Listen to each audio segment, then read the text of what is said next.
pour nous remplacer aussi valablement.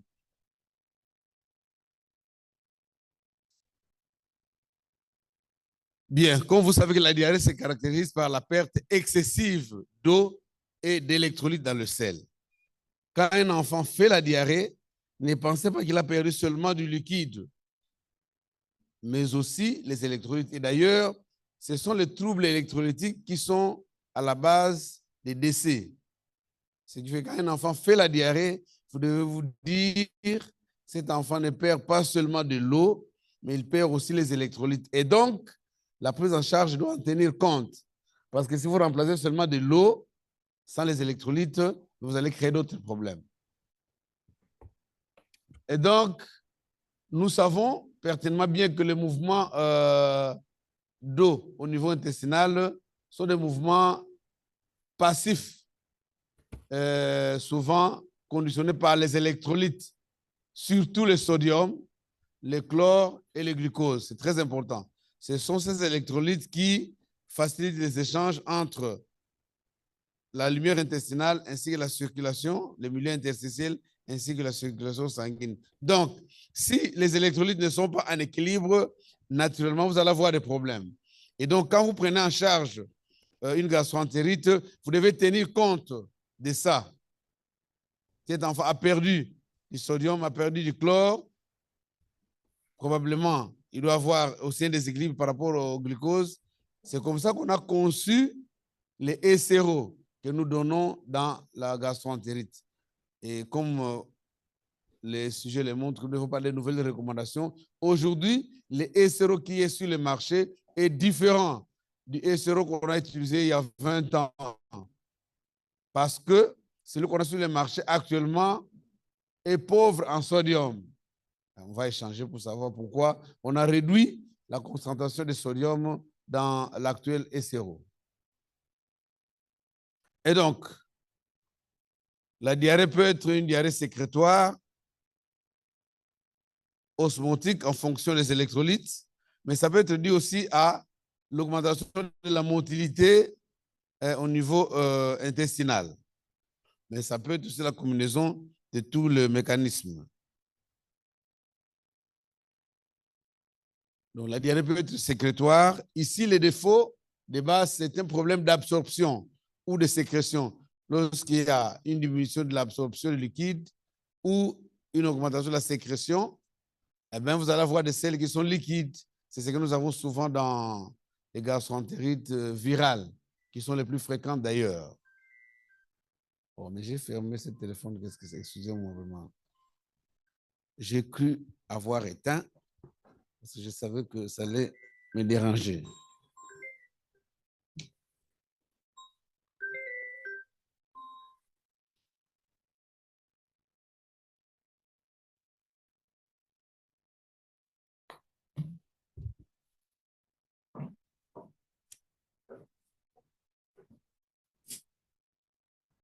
Eh bien, si elle est osmotique, le défaut ici, c'est un défaut de transport, souvent dû à des problèmes d'enzymes ou lorsque vous avez ingéré des produits qui sont non absorbables. Et donc, les sels, souvent, c'est une diarrhée qui est stimulée par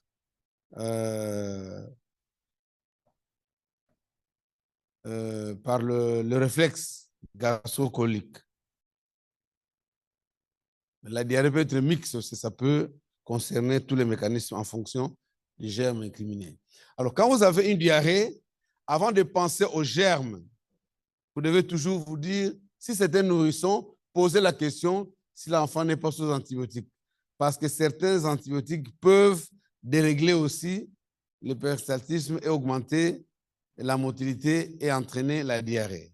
Donc, posez toujours la question de savoir si le nourrisson n'est pas sous antibiotiques.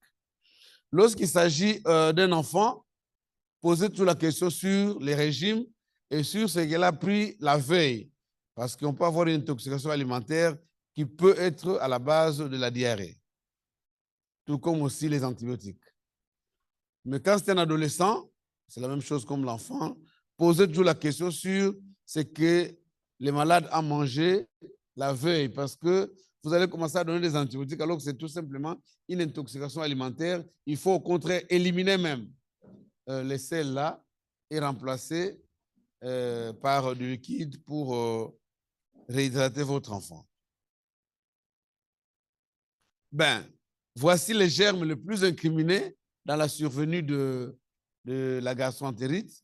C'est le virus. Il y a beaucoup de virus, mais les plus incriminés, c'est les rotavirus, comme vous le savez. Les bactéries, il y en a aussi beaucoup. En tête de fil, c'est Escherichia coli et les autres. Et puis les parasites. Et pour les parasites, pour les parasites les plus incriminés, c'est l'entamoeba ou les giardia. Et puis les champignons. Les champignons, ça c'est plus sur le terrain d'immunité déficitaire pour avoir des candidoses et consorts.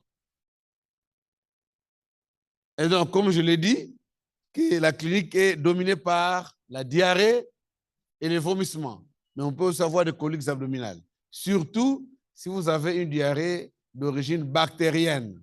Parce que dans la bactérie, il y a invasion de la muqueuse, juste dans la sous-muqueuse, où se trouvent les filets nerveux. C'est ça qui explique les douleurs qu'on n'a pas en cas de virus. Parce que pour le virus, le mécanisme, c'est seulement au niveau de la muqueuse. Et donc, l'aspect des selles ainsi que les signes qui accompagnent dépendent du type de germe. Naturellement, quand c'est un virus, ici nous avons pris les rotavirus parce que c'est celui qui a la tête d'affiche, vous avez des selles qui sont très liquides, qu'on appelle selles afécales, et des selles très fréquentes. La maman va vous dire l'enfant fait plus de 10 selles. Quand vous avez un nombre très élevé de selles, pensez à une origine virale. Et la fièvre est souvent une fièvre qui est modérée, qui est souvent modérée ou légère. Mais quand c'est une bactérie, souvent la fièvre est très, très, très élevée. Et là, ça vous donne un tableau de dysenterie. Une dysenterie bacillaire, en cas de shigellose par exemple, vous avez des selles glaireuses, glairosanguinolentes, parce que les germes envahissent la muqueuse jusqu'à la sous-muqueuse. Donc, c'est pour ça que vous allez avoir des glaires. Et si c'est parasitaire, c'est plus l'amibe qui est incriminée. Ici, il n'y a pas de fièvre. Et c'est aussi un tableau de dysenterie amibienne. Alors, il faut faire très attention avec les troubles hydroélectrolytiques. Parce que c'est ça qui tue, comme il a dit. Ce qui tue, ce sont ces troubles. D'où la nécessité d'y penser déjà quand le malade arrive. Je crois qu'il y a des étudiants de deuxième doctorat UNIKIN. J'ai donné cours mercredi. J'ai rappelé pour dire qu'aux urgences, quand le malade arrive, vous devez déjà avoir le réflexe. Vous devez déjà connaître les grandes urgences, que ce soit A, B, C ou D. Parce que chez nous, aux urgences, on ne fait pas une consultation classique pour dire l'enfant est né ou combien de frères. Quand vous terminez votre anamnèse, c'est pour conduire l'enfant à la morgue. Donc, aux urgences, il faut rapidement voir est-ce que cet enfant n'est pas obstrué, est-ce qu'il respire, est-ce qu'il n'a pas de cyanose, est-ce qu'il n'est pas en coma, est-ce qu'il ne convulse pas, est-ce qu'il n'est pas déshydraté. Donc, entre les mains de sa mère, vous pouvez déjà vous faire une idée sur l'urgence. Et aux urgences, on ne reçoit pas les gens par ordre d'arrivée, mais c'est par rapport à l'urgence. Je reçois un enfant qui tousse, comme je viens d'en recevoir, tout banal, tout. Si on m'amène un enfant qui convulse, j'arrête la consultation classique. Je dis à maman, tu attends. Je m'occupe d'abord de cet enfant qui convulse. Je m'occupe d'abord de cet enfant qui est en coma. Je m'occupe d'abord de cet enfant qui est en détresse respiratoire. Donc, aux urgences, vous aurez parfois des problèmes avec certains parents qui sont impatients. Ils ne comprennent pas que c'est aux urgences. Ce n'est pas l'ordre d'arrivée qui compte, mais c'est l'urgence qui compte. Donc, vous devez toujours avoir à l'esprit ces troubles hydroélectrolytiques, parce que c'est ça l'urgence. L'urgence, ce n'est pas la gastroentérite, mais l'urgence, c'est ça. Et c'est ça qui tue. Si vous n'avez pas bien corrigé ces troubles, l'enfant peut mourir. Alors, qu'est-ce qu'il faut faire lorsque vous pensez que c'est un rotavirus? L'idéal, c'est de les confirmer au laboratoire, mais je dois avouer que c'est souvent dans la recherche. Étant donné que les études ont démontré que la plupart des diarrhées chez les nourrissons et les enfants sont d'origine virale, et quand on voit déjà l'aspect des selles, la fréquence des selles, on peut déjà se faire une idée pour dire que ça, c'est probablement viral. C'est important pour ne pas bombarder des antibiotiques qui ne sont pas parfois nécessaires. Parce qu'aujourd'hui, et ce qui est dommage, ce sont les parents eux-mêmes qui vous demandent de mettre l'antibiotique. Docteur, aussi antibiotique, je viens de dire ça à la maman. Je dis non, maman, on a antibiotique parce qu'antibiotique va comaka quand on sait ce qu'on soigne. Tout antibiotique. Diarrhée, antibiotique. Fièvre, antibiotique. À un certain moment, nous allons assister à des multirésistances et tous nous sommes des victimes parce que nous sommes des malades potentiels. Donc, utilisez les antibiotiques quand c'est nécessaire. J'insiste, même si ce n'est pas le sujet du jour, mais c'est l'actualité, la résistance aux antibiotiques. Il faut faire une numération de la formule sanguine, surtout quand il s'agit de bactéries, et la coproculture. Mais la coproculture, je dois avouer qu'elle n'est pas systématique. Il y a des indications de la coproculture. Je pourrais revenir dans les débats. On n'indique pas la coproculture chez tout enfant qui fait la diarrhée. Mais lorsque l'indication est là, il faut le faire. Eh bien, il faut commencer d'abord par un traitement symptomatique. Vous donnez des antipyrétiques s'il y a la fièvre et la réhydratation. Et nous allons parler de nouvelles recommandations par rapport à ça. Et aujourd'hui, la deuxième recommandation, en dehors ou en plus du SRO, dont la concentration du sodium est réduite, la deuxième recommandation de l'OMS, c'est l'usage du zinc. Je sais que vous l'utilisez. C'est très important. Parfois un peu les probiotiques, mais surtout les zinc. Chez tout enfant qui fait la diarrhée, dès le début de la diarrhée, il faut commencer déjà à donner les zinc. Et les études ont montré qu'avec ça, ça réduit la mortalité, mais aussi le temps de la diarrhée est réduit. Et puis les traitements étiologiques, l'usage des antibiotiques est nécessaire lorsque c'est une gastroentérite bactérienne. C'est vrai qu'on n'a pas toujours la possibilité de faire des cultures, d'où la nécessité de connaître sa clinique.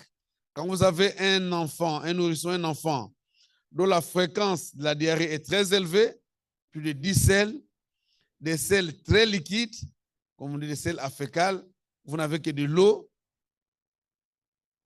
plus probablement, c'est un virus. À ce moment-là, vous n'avez pas besoin de mettre les antibiotiques. Il y a un autre élément qui peut vous guider aussi, les coliques. Dans la diarrhée virale, vous n'avez pas de coliques abdominales. Donc, quand vous avez des éléments qui vous orientent vers un virus, essentiellement les rotavirus, vous n'avez pas besoin de mettre les antibiotiques. Réhydrater, c'est suffisant. Mais aussi la prévention, l'hygiène. Nous avons l'obligation de rappeler aux mamans, parce que souvent elles qui amènent les enfants, les papas, les Thierry vont chercher l'argent, alors ce sont les mamans qui amènent les enfants à l'hôpital. Le plus souvent, ce sont les mamans. Rarement les papas amènent les enfants. Il faut rappeler aux parents que l'hygiène est une composante importante. Pourquoi la diarrhée et pourquoi les maladies diarrhéiques sont plus fréquentes dans les pays du tiers-monde? C'est un problème d'hygiène. Parce que quand vous circulez dans la ville, vous comprenez vous-même que vraiment l'hygiène est très douteuse, ce qui fait qu'on s'expose à ces infections, que ce soit la gastroentérite ou la fièvre typhoïde. C'est seulement l'entérocolite qui est une pathologie néonatale. Je ne sais pas curieusement comment on m'a demandé d'en parler. Je ne suis pas néonatologue, mais nous allons en parler. Et aujourd'hui, il y a un vaccin, le vaccin contre le rotavirus.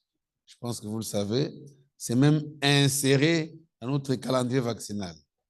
C'est très important. Je me souviens quand j'étais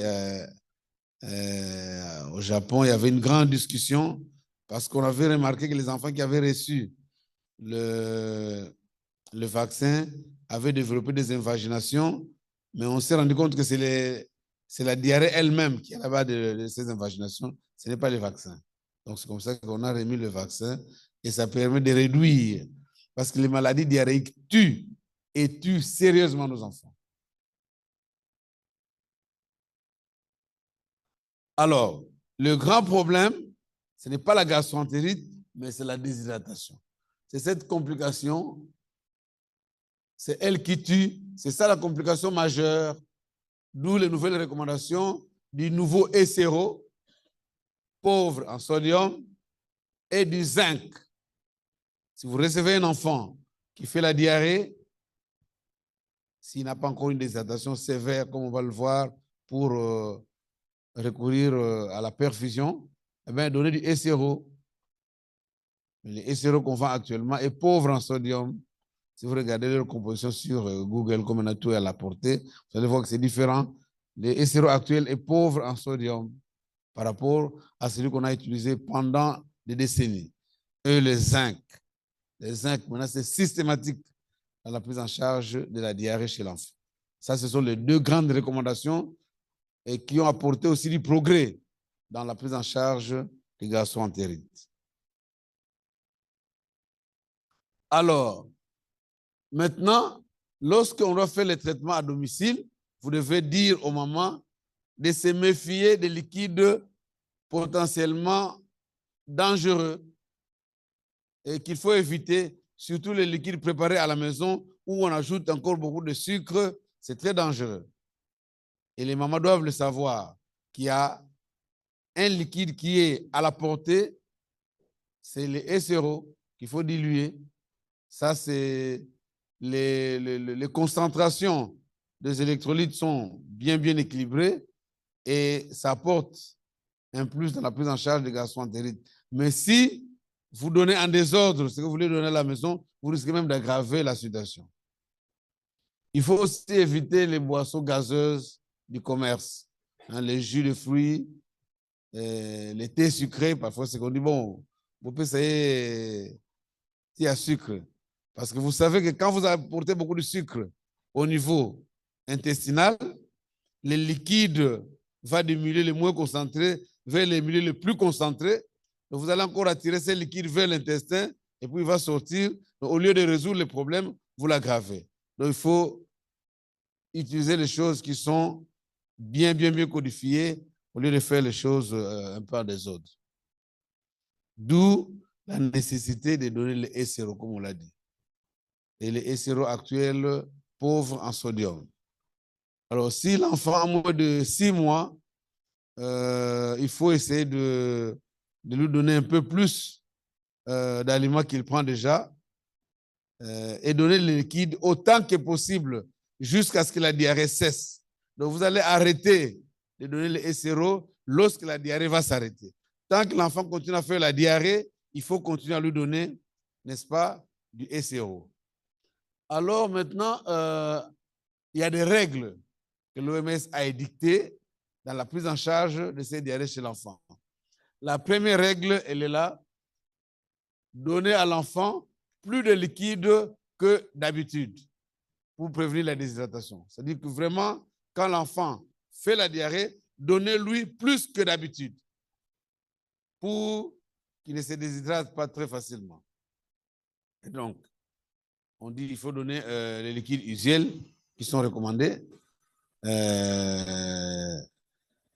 C'est qu'on a l'habitude de donner les yaourts, les légumes et consorts, mais il faut toujours éviter les liquides qui ne contiennent pas le sel. Donc, de l'eau plate, ce n'est pas recommandé parce qu'il faut garder l'équilibre au niveau intestinal entre le liquide et les électrolytes. Ça, c'est la première règle. Donc, donner à l'enfant plus de liquide que d'habitude. La deuxième règle, c'est donner à l'enfant des suppléments de sulfate de zinc. Ça, ce sont les nouvelles, il y a quelques années, parce que nous, quand on étudiait, il n'y avait pas ça. Quand j'ai commencé ma spécialisation, il n'y avait pas ça. C'est maintenant, en devenant spécialiste, que finalement, les études ont montré l'utilité de l'apport du zinc dans la prise en charge de la gastroentérite. Nous avons des comprimés de 20 mg qu'il faut donner tous les jours pendant au moins 7 à 10 jours. Et donc, il faut les donner. Et actuellement, on a des formes dispersibles qui sont très faciles à donner. Il y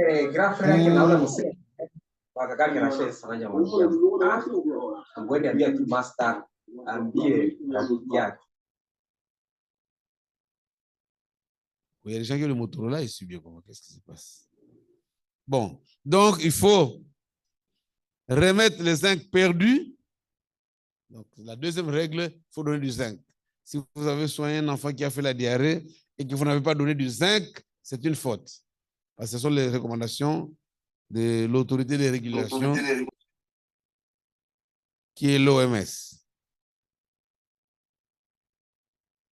La troisième règle, continuer à alimenter l'enfant pour prévenir la malnutrition. Vous savez, quand on étudiait, on nous disait, quand l'enfant fait la diarrhée, ne donnez plus ça, ne donnez plus le lait, ne donnez plus. Non, il faut nourrir l'enfant correctement. Parce que la malnutrition, souvent, survient lorsque l'enfant est déshydraté et qu'il n'a pas été bien nourri. Donc, il faut continuer à nourrir l'enfant le plus possible. Et donc, si l'enfant est nourri au sein, il faut continuer l'allaitement au sein. Il ne faut pas dire non, ma belle est baby, ma belle est bébé. Vraiment, le lait, même si l'enfant n'a pas tété pendant un jour, ça ne s'abîme pas. Ça s'adapte toujours à l'âge de l'enfant. Les colostrum du premier jour, c'est différent du lait de 2 ans. Et allaiter le plus possible. Chère dame, vous connaissez la durée de l'allaitement? Exclusif, c'est 6 mois, mais il faut continuer à allaiter jusque quand? 2 ans. Il semble que les enfants qui ont été allaités, soyez les bienvenus au lit. Les enfants qui ont été allaités jusqu'à 2 ans sont plus intelligents que les autres. Bon, il faut vérifier ça. Hein? Donc, chère dame, allaitez le plus possible. Alors, il ne faut pas arrêter d'alimenter l'enfant. Il faut vraiment l'alimenter parce que si vous ne le faites pas, eh bien, à la fin de votre gastroentérite, ça sera la dénutrition. Et on a constaté que la plupart d'enfants atteints de diarrhée retrouvent leur appétit une fois la déshydratation corrigée. Dès que la déshydratation est corrigée, ils retrouvent l'appétit, ils reprennent à manger normalement et on prévient la dénutrition. Alors, au sujet du lait, comme nous venons de le dire, il faut continuer à allaiter les enfants qui sont nourris au lait maternel. Il ne faut pas arrêter. Le plus possible, il faut les allaiter. Vous connaissez bien l'importance du lait maternel. On pourra revenir dans les débats. Donc, vous devez vraiment insister parce que c'est l'une des activités à haut impact dans la réduction de la mortalité chez les enfants. Alors, si les enfants ne sont pas nourris au lait maternel, bien, il faut les nourrir, en tout cas, le plus possible avec ce qu'ils prennent. Comme dit pour les enfants de moins de 6 mois, ils devront aussi être alimentés, soit par le lait maternel ou par ce qu'ils prennent. Mais il faut vraiment que l'enfant continue à être nourri comme on est en train de les réhydrater. La règle 4, c'est amener l'enfant à un agent de santé s'il y a des signes de déshydratation ou d'autres problèmes. Si vous trouvez que vraiment, ça ne va pas, il faut dire à la maman, dès que vous remarquez ça, il faut amener l'enfant chez un personnel de santé pour une meilleure prise en charge. Parce que vous savez que la plupart de nos enfants meurent dans la communauté. Très peu arrivent à l'hôpital pour des raisons d'accès, d'accessibilité géographique, financière et consorts. Alors, la mère doit être capable de reconnaître, d'amener l'enfant devant les symptômes suivants. Lorsque le nombre de selles augmente, non, si le nombre de selles augmente, ou si les vomissements sont répétés, ou si la soif est prononcée. Et quand la soif est prononcée, ça signifie que l'enfant est déjà dans un état de déshydratation modérée. Et à ce moment-là, cet enfant va boire avec avidité. Quand vous lui donnez de l'eau, quand vous lui donnez du liquide, vraiment, vous sentez qu'il boit avec avidité. Les gens parfois pensent que quand l'enfant boit avec avidité, c'est une déshydratation sévère. Non. Dans la déshydratation sévère, l'enfant est tellement léthargique qu'il n'est pas capable de boire. Mais quand il a encore la force de boire, il présente une déshydratation modérée et il faut tout faire pour le basculer vers une déshydratation légère et vers un état d'hydratation normale.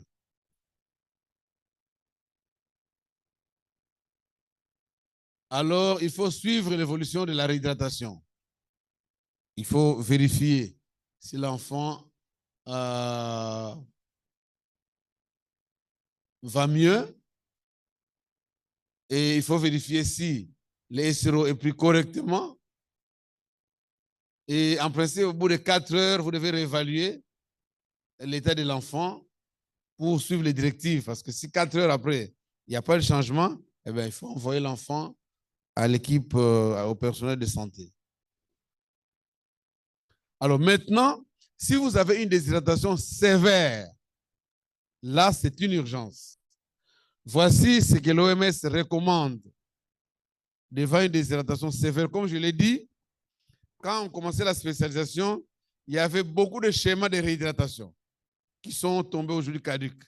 On disait en fonction de la sévérité, chaque sévérité a un plan de réhydratation. Vous avez les plans A, les plans B, les plans C. Et pour les plans C, il faut donner 150 mg par kilo. Il faut donner les besoins en 8 heures. Tout ça, ce sont des choses que vous allez lire, qui ont existé. Mais aujourd'hui, voici ce que l'OMS recommande. Lorsque vous avez un enfant qui a une déshydratation sévère, ça, c'est une urgence.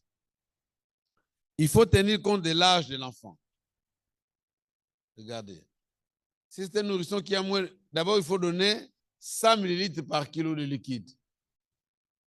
100 ml par kilo de régère lactate, c'est ça la solution que nous avons adoptée chez nous pour la réhydratation. C'est vrai que parfois, il y a des grands débats, solutions physiologiques, lactate régère. Bon, le moment de débat, docteur Kazadi pourra intervenir aussi. Mais nous avons opté pour le lactate régère qui a une meilleure expansion et qui déjà permet parfois de corriger certains troubles électrolytiques. Donc, si le nourrisson a moins de 12 mois, vous donnez 30 ml en 1 heure et les 70 ml en 5 heures. C'est facile à retenir. 1 heure, 30 ml, ça c'est pour la première prise en 1 heure quand il s'agit des nourrissons de moins de 12 mois. Mais si les nourrissons à 12 mois jusqu'à 5 ans, vous réduisez seulement de moitié, c'est 30 minutes. Là, c'est la même chose. Vous réduisez seulement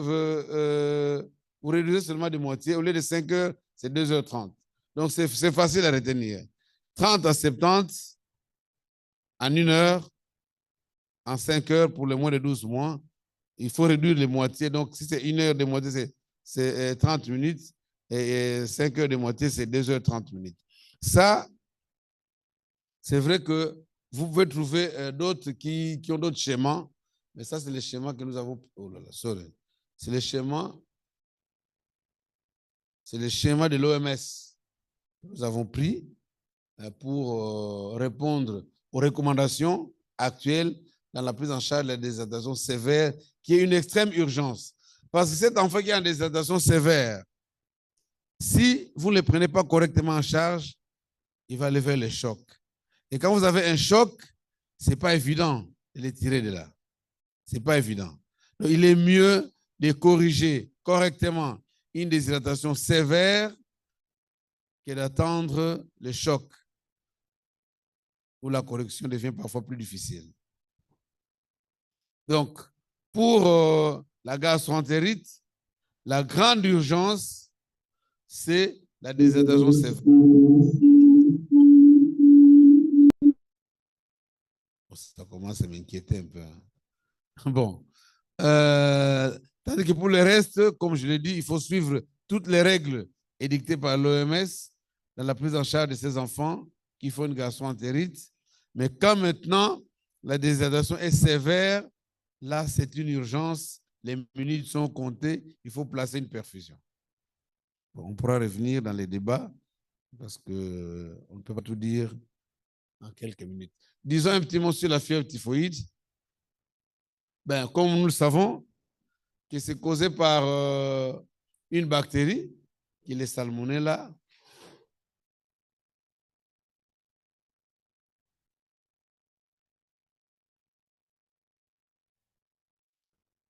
Eh bien,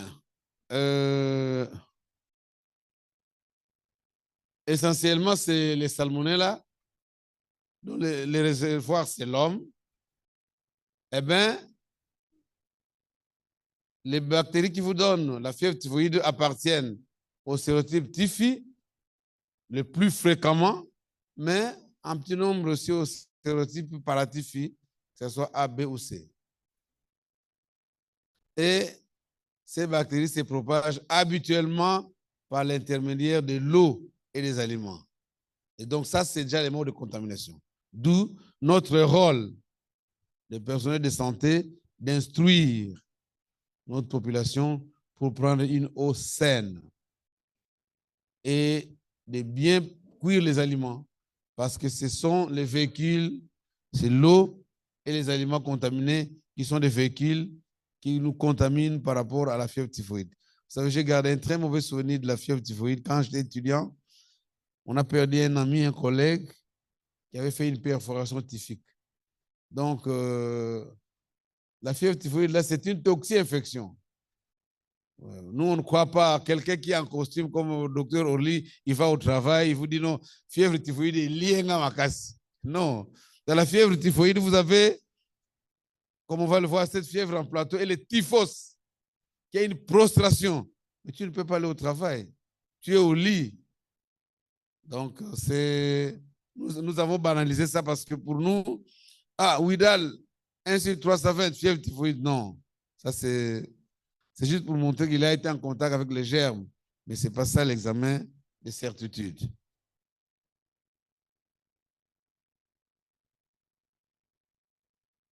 Eh bien, comme nous savons qu'après avoir ingéré l'aliment souillé ou l'eau souillée, eh bien, les bactéries vont se fixer au niveau des entérocytes, au niveau de follicules lymphoïdes, où finalement, ils vont être internalisés par les macrophages. Et puis, à un certain moment, ils vont se multiplier là-bas et ils vont rejoindre les ganglions, finalement, jusqu'au niveau de la circulation. Et là, on peut avoir une lyse de ces bactéries qui libèrent l'endotoxine. Cette endotoxine qui va partout, au niveau pratiquement de tous les tissus. Mais ici, nous insistons beaucoup sur le myocarde parce que c'est ce qui va même expliquer cette dissociation qu'on a entre la pulsation et la température à cause des effets de cette toxine sur le cœur. Et donc, c'est l'importance de l'inoculum ainsi que le système de défense qui vont déterminer l'évolution de la maladie. Parce que quelqu'un peut bien se défendre, perçu. Mais lorsque le système immunitaire est déjà faible, eh bien, ça va vous donner des formes très, très, très sévères de fièvre typhoïde. Et donc, le germe, là, il va disséminer partout. Oh là. Le système nerveux, ce n'est pas, ça c'est la foi de l'Église, hein, sorry. Il faut ajouter et. C'est la foi, ça c'est le foie, ce n'est pas la foi de l'Église. Donc, il va aller partout. Oh, ça, on comprend que c'est. J'étais fatigué quand je faisais ça. Hein. Dans le cœur, le poumon, partout, partout. C'est comme ça que vous allez avoir des méningites typhiques, vous allez avoir des myocardites, vous allez avoir des pneumonies typhiques. Donc, c'est vraiment une dissémination dans tout l'organisme, d'où la nécessité de prévenir cette pathologie. Mais environ 1 à 3 semaines après la contamination, quand on est dans la phase septicémique, vous allez avoir cette fièvre, qui est une fièvre caractéristique, comme vous le savez.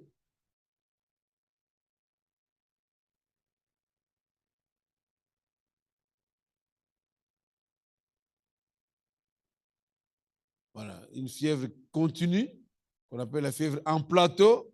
C'est toujours 40, au-delà, quand ça baisse, ça ne descend pas en dessous de 39. Quand vous avez ça, vraiment, pensez à la fièvre typhoïde. Bien sûr, il y a d'autres hypothèses auxquelles il faut penser. Mais dans notre milieu, vous savez que les médecins congolais, les communs de médecins ne soignent que 2 pathologies. Malaria, typhoïde. Ça, c'est vraiment... Non. Il ne faut pas être un médecin spécialiste en malaria et en typhoïde. Parce que là, vous ne pouvez pas progresser. Vous devez essayer d'approfondir pour voir si ça ne peut pas être autre chose. Alors moi, je dis toujours l'avantage des médecins en Afrique, c'est la présence des sorciers. Vous savez pourquoi? Même si c'est vous qui l'avez tué, mais les parents vous disent non, docteur a salé les nyons, mais vraiment, bando qui a famille, n'a bando qui a quartier. Donc, non, faisons notre travail, faisons-le correctement, avec conscience. Parce que nous ne soyons pas des billets de banque, nous soyons des hommes. Et donc, nous devons faire le travail avec beaucoup de conscience. Alors, on peut avoir aussi des formes bénies en fonction du système immunitaire de la personne.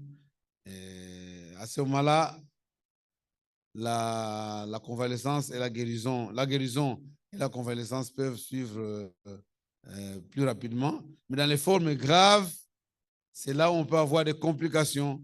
Et les complications, vous savez que ça va dans tous les sens. Au niveau de l'intestin, on peut avoir des perforations avec des hémorragies, des myocardites, des méningo-encéphalites, des méningites. On peut avoir des problèmes au niveau du foie. Donc, c'est vraiment une pathologie qui peut atteindre tous les systèmes et avec tous les dégâts possibles. D'ici les temps, les professeurs nous parlons beaucoup. Donc, voilà, c'est la question que je vais poser avant de commencer. Voilà, j'ai même oublié ma montre tellement pressée. Je devais parler en combien de temps? J'ai encore combien de temps? Je vais gérer le reste du temps. Pardon? Ok, ça va, ça va. Non, je vais finir. Je vais finir. Les enseignants et les pasteurs parlent beaucoup, donc il faut les gérer.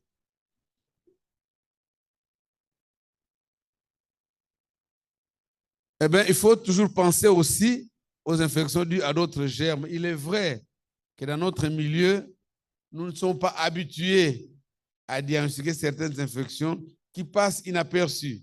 Comme on donne les antibiotiques en ordre et en désordre, parfois sans savoir qu'est-ce que nous soignons, peut-être que nous soignons sur ces pathologies. Vous savez, quand j'ai fait mon master au Japon, mon patron me posait toujours la question, docteur Mori, quelle est votre prévalence en brucellose, en rickétiose? Je n'avais pas de réponse.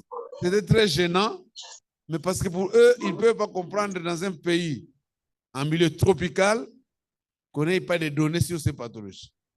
Parce que c'est parmi les causes de fièvre traînante. Il faut toujours y penser, notamment la leptospirose, la tuberculose, ça va. Le paludisme, mais le paludisme ne vous donne pas l'allure de cette fièvre-là. La brucellose, la tularemie, l'hépatite infectieuse,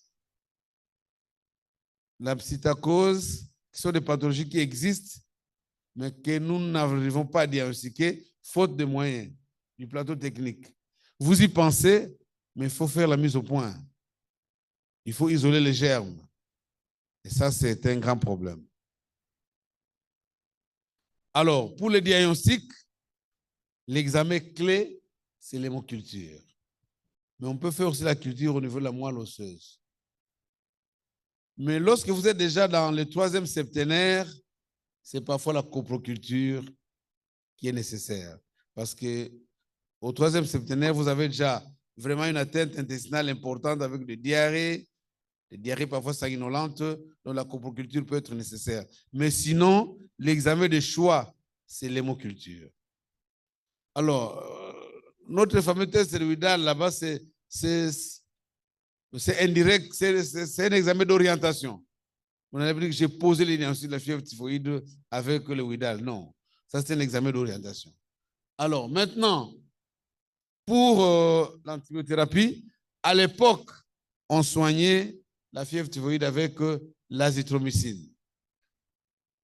Mais aujourd'hui, à cause de multirésistance observée avec ces antibiotiques, maintenant on a fait recours au quinolone. C'est ça l'antibiotique qui est un peu plus efficace. Mais même là aussi, on commence à constater des résistances parce que les quinolones là sont utilisés à temps et à contre-temps. Comme je l'ai dit, ce sont les parents eux-mêmes qui achètent. Donc, ce sont qui sont antibiotiques. Et j'ai vu une fois quelqu'un qui est venu acheter, je crois, 5 capsules de l'ampicilline. Il pense ses soins avec 5 capsules. Quand il va prendre ça, c'est pour endormir les germes, mais qui va vous revenir avec une résistance fulminante. Donc, il y a une éducation de la population que nous devons faire pour que les gens ne prennent pas les antibiotiques en désordre. Nous sommes en train vraiment de nous exposer nous-mêmes. Et j'ai un réanimateur là-bas, donc je crois que les réanimateurs utilisent beaucoup les antibiotiques, avec raison d'ailleurs. Là, on associe même 3 ou 4, parce que finalement, vous avez quelqu'un qui fait de la fièvre depuis autant de jours, vous faites tous les autres bilans, c'est négatif. Il dit, bon, écoute, essuie. Maintenant, on est maintenant, va comme si, à un certain moment, on n'aura plus rien à donner. On n'aura plus rien à donner. On va seulement assister jusqu'à ce que la personne s'éteigne, parce qu'on aura tout donné, mais on ne sait plus quoi donner. Donc, soyons vraiment très, très, très chiches pour prescrire les antibiotiques.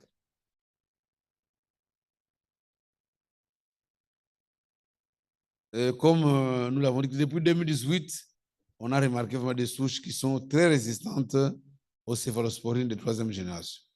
Donc, et les quinolones vont tenir jusque quand? On ne sait pas. C'est à nous vraiment de les donner quand c'est nécessaire. Parce que la fièvre typhoïde, là-bas, quand vous êtes au stade de typhos, ça devient une urgence. Vraiment, ce sont des cas très sévères. Bien, aujourd'hui, il faut travailler pour une bonne prévention, la surveillance épidémiologique, surtout du péril fécal. Il faut que les gens aient des latrines pour se soulager correctement, parce que la mentalité est très, très importante dans la prévention de ces pathologies. Lorsque les gens jettent tout dans l'eau, ça signifie qu'on est inconscient. C'est vraiment de l'inconscience. Il faut vraiment veiller pour que l'hygiène soit au rendez-vous afin de nous aider, mais aussi la bonne gestion des eaux usées. C'est vraiment un problème. Vous savez vous-même que là où il n'y a pas une eau potable, c'est là où on a beaucoup d'épidémies de choléra, de fièvre typhoïde, parce que ce sont des maladies à main sale, ce sont des maladies hydriques, des maladies qui surviennent avec de l'eau souillée. Ben, aujourd'hui, il y a des vaccins. C'est vrai que ce n'est pas encore incorporé dans notre calendrier vaccinal, mais des vaccins qui existent. Mais on donne ça plus aux voyageurs.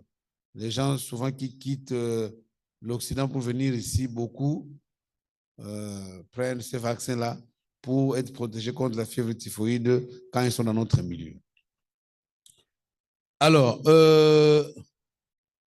l'entérocolite ulcéro-nécrosante, c'est une pathologie néonatale. Donc, c'est peut-être Mayabo qui pouvait donner ça, mais je vous donne les éléments essentiels. Parce que vous êtes médecin, vous devez connaître ça. C'est une pathologie du nouveau-né. Vous n'allez pas poser le diagnostic chez un grand enfant. Non, j'ai posé le diagnostic d'entérocolite ulcéro-nécrosante. Non, c'est une pathologie du nouveau-né C'est une pathologie acquise, comme je dis, mais néonatale, qui touche principalement les prématurés.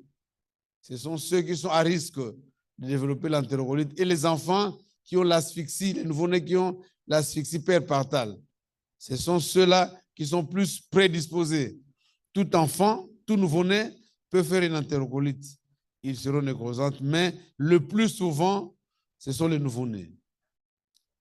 Essentiellement les prématurés et les nouveau-nés qui ont une asphyxie perpartale, donc un apgar qui est déprimé à la 5e minute avec une absence d'écrire à la naissance, avec une réanimation qui a duré au moins 10 minutes, et puis là où vous pouvez faire le pH quand vous avez une acidose.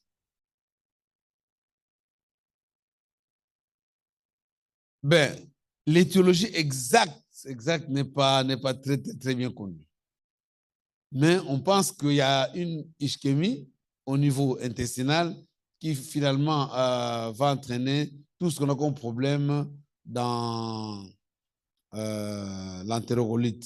Et c'est comme ça que les enfants qui ont l'asphyxie perpartale, il ne faut pas les nourrir péros. Il faut les nourrir en parentéral. Parce que quand il y a asphyxie perpartale, l'organisme privilégie les organes nobles au détriment du type digestif et des phanères. Et donc, si à ce nouveau-né qui a déjà une asphyxie, vous donnez encore une alimentation artificielle, de lait artificiel, mais vous les prédisposez à développer l'entérocolite, ils seront nécrosantes. Et donc, souvent, c'est un nouveau-né. C'est vrai, il y en a qui peuvent faire ça tardivement pour traverser les 1 mois, mais généralement, c'est dans les 1 mois. Alors, ce sont des nouveau-nés qui ont des résidus gastriques bilieux ou même sanglants. C'est comme ça qu'ils vont se présenter souvent avec un abdomen très ballonné. En réalité, c'est un sepsis. L'entérocolique ulcéro-nécrosante, c'est un sepsis. Certains nouveau-nés qui font le sepsis, c'est une phase dans l'évolution du sepsis. Alors, il y a une classification, bon, c'est en anglais, parce que ça évolue.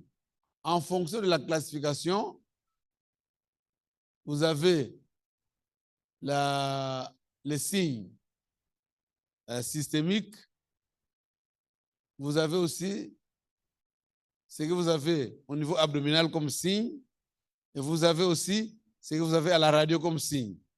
Donc, ces tableaux, vous allez les lire à la maison. Mais sachez que l'entérocolite ulcéro-nécrosante, parce que je ne dois pas abuser du temps qui m'a été imparti, c'est une pathologie du nouveau-né, essentiellement prématuré, et le nouveau-né avec asphyxie. L'asphyxie, vous savez que c'est seulement le nouveau-né à terme qui fait l'asphyxie. Quand vous avez tous les éléments de l'asphyxie, c'est la raison pour laquelle ces enfants-là ne doivent pas être nourris immédiatement. Pendant au moins 48 heures, il faut reposer leur tube digestif, il faut placer une perfusion pour les nourrir. Et c'est une pathologie qui évolue parfois jusqu'à la perforation. Et parfois, on a perdu de nouveau-né pour perforation à cause de l'entérocolite ulcéro-nécrosante. Je pense que je vais d'abord m'arrêter là parce qu'on va avoir un temps d'échange de questions-réponses. Chers organisateurs, pour ne pas tout dire, je m'arrête là et on pourra compléter quand on va faire le jeu de questions-réponses. Merci.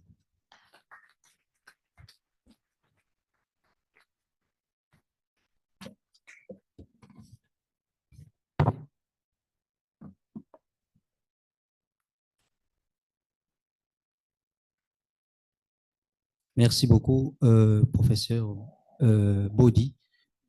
Comme je l'ai suggéré, plutôt que d'avoir le deuxième intervenant pour ensuite enrichir avec les questions-réponses, pour ne pas oublier les thèmes et tout, je me dis peut-être que ce serait mieux qu'on prenne déjà les questions à la salle et qu'on échange avec le professeur avant de prendre la deuxième intervention qui sera abordée par Dr Christian Kinsona, en rapport avec le problème des diabètes.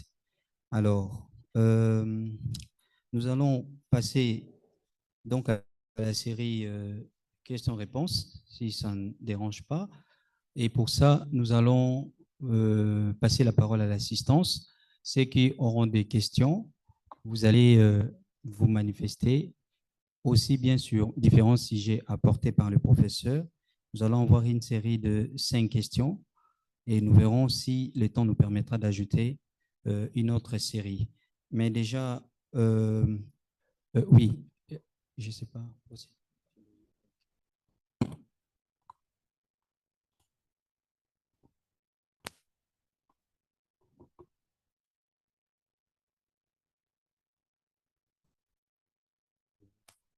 Oui, on commence par le dernier rangé là-bas.